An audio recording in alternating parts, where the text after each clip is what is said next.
Alright, so in this quick video we are actually just going to focus on the migration file.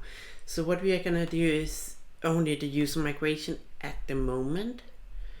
Is we're going to change a couple of things in here. So we want to have email, but just called verified.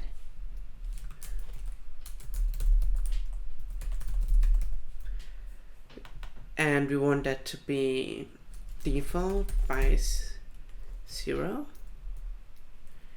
And then we also want to have a username in here.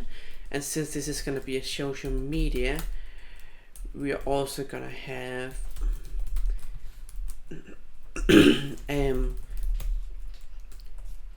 a field of country in this case.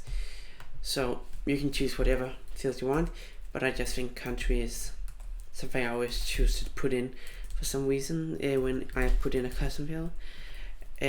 So let's go in and put that in here. Okay, great. So what we should do now is actually just go in and run the migration file. And that's all for this video. So in the next video we are going to focus on setting up the register controller and building the register function there, and then the login function the video after, and then the video after that we are going to test those functions in Postman.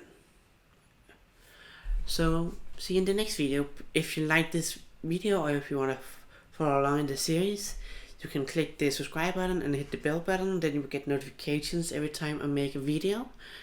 So please do that.